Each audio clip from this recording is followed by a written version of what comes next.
Hello all, I'm Laura Nelkin and I am thrilled to introduce you to my newest tank top, the Bling tank.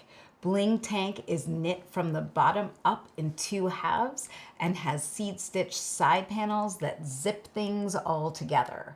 What is really fun about Bling tank is it has up at the top bodice beads that are pre-strung on your yarn and worked into the fabric, so you have this lovely detailing right up here at the top. This is super easy to work, and I have a separate video teaching you how to do that.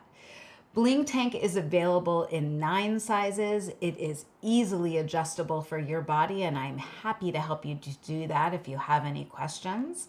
I also do have kits available for Bling tank. So if you don't want to go stash diving and find your own beads, you'll be able to get one of my kits and know that you'll have success knitting it. So I want to go over a few things in this video. I want to go over the construction of Bling tank, and I want to show you how to work the side panels on my needles. There is also a separate video that will teach you how to do a turned hem with a stitch saver and that beading technique, which I already told you about. So let's jump right in with the construction. Goldie over here is wearing a Bling. I feel like Vanna White. Goldie over here is wearing a Bling tank in heirloom. So I did a few things. This was the first Bling tank that I knit, and it actually came out a little bit big for me. So I adjusted one or two things that are going to be pretty cool to show you. But the construction wise, Bling tank starts from the hem with a turned hem and is worked up to the underarm, and then you start to decrease for the top of the tank at the same time starting to work that easy beaded fabric. Then you've got these great integrated I-cord straps that are worked as you bind off with attached I-cord across the top. Then you work a back. I love that I can just roll Goldie around. You work the back the same way, and then you have this fun kind of higher racer back going up, and then you can graft those I-cord straps to the top of the back. Once you're ready and you have your front and your back done, you can work your seed stitch side panels. Now these seed stitch side panels are really fun to do because they allow you to give you a little bit more room at the hip if you need it, and a little bit more room or less room at the bust. So this section right here is actually smaller than is written in the pattern. If I kind of turn to the side and show you this tank on me, you'll see this section is a little bit wider. It's about 2.5 inches on me. On Goldie, it's smaller because as I knit up this side panel and tried it on, there was a little bit too much ease in the top. So I actually ripped back a little bit and did more decreases to make that smaller right there, giving this side panel kind of an A-line shape, which creates a really flattering shape for Bling tank should you need things to be a little bit more room at the bottom but a little bit tighter at the top. I do talk about how this is worked. This side panel is worked in the pattern, but really fun for this video, I have a little teeny tiny Bling tank that I'm working on, and I'm going to show you how to work that side panel on my needles. So let's jump right into that. Okay, I'm super excited to show you how to work those side panels on Bling tank. One thing to notice that I didn't talk about when I was talking to you about the construction is that Bling tank has, let me see if I can turn her so you can see it, this great little notched hem right here. And what that notched hem does is give you a little bit more room for your hips, which I think we can all use for movement so that you can have your tank be a little bit more fitted everywhere else on your body. So what I have down here under the camera are a front of Bling tank and a back of Bling tank. These are obviously little tiny miniature Bling tanks, and I have them ready to go to show you how to pick up stitches for those side panels and then how to kind of get going with the seed stitch panel. It's super easy to do.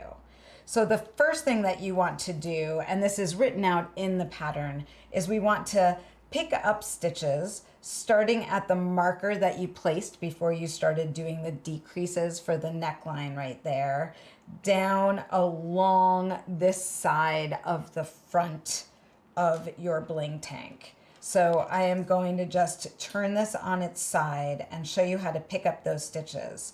Now picking up these stitches is really easy. You're just picking up and knitting one stitch in every other row.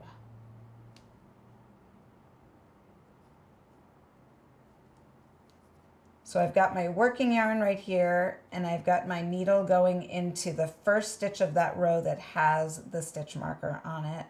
And I am grabbing the yarn and pulling it through.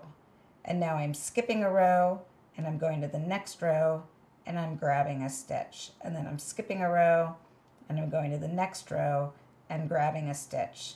And you're just going to do that every other row going down until you get to the start of the turned hem.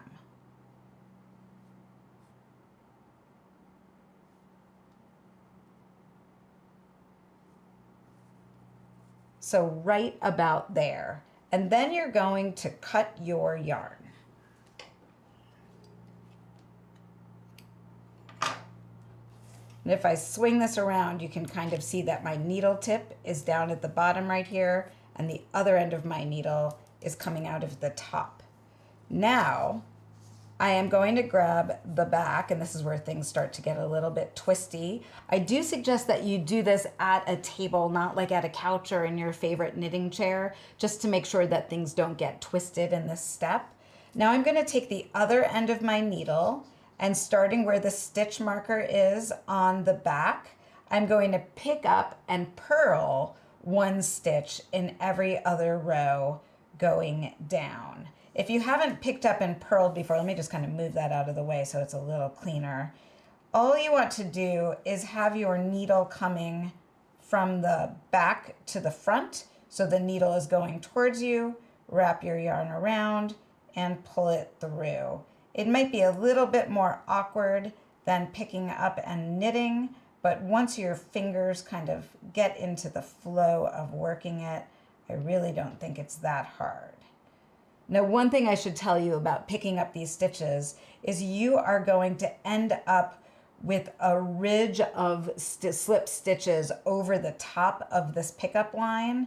So don't worry too much if you aren't happy with how those picked up stitches look. I think it's nice to know that you have like a little bit of flexibility in that step. And I'm just going to pick up one more right here.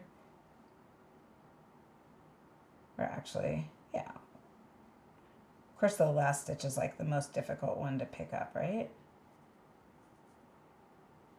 There we go. So now I've got stitches picked up on the back and stitches picked up on the front.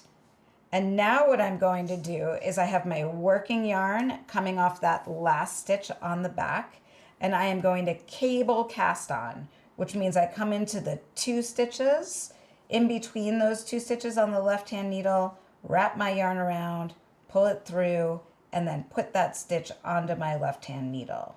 And you are going to be cable cast oning. I believe the pattern has you casting on 25 stitches. I am certainly not going to do that many stitches right now. No one needs to watch me do that many. But you do want to make sure for seed stitch, which is where you knit the purls and purl the knits, that you have an odd number of stitches that you're casting on. So let's see if I manage to get an odd number. 1, 2, 3, 4, 5, and that is that first stitch right there. So I've got 5. That's perfect. Now when you've got all of your stitches cast on, you are going to begin working the pattern. The first setup rows do not have you working seed stitch yet, so I am going to knit 4 right now.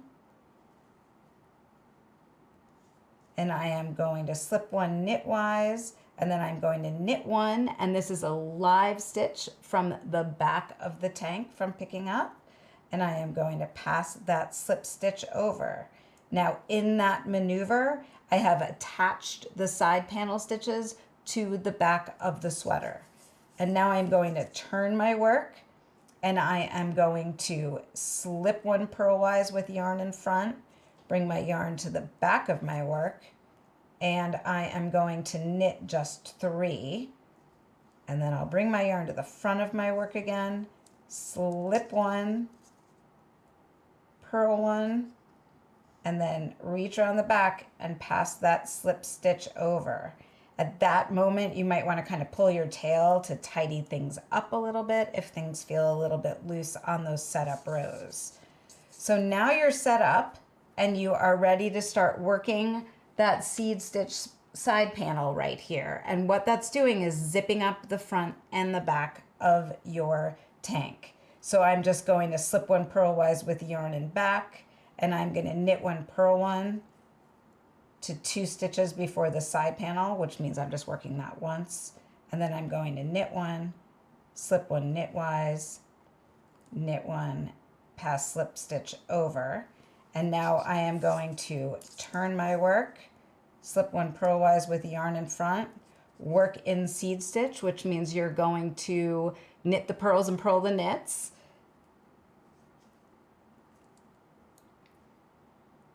And I'm doing that to 1 stitch before those live stitches.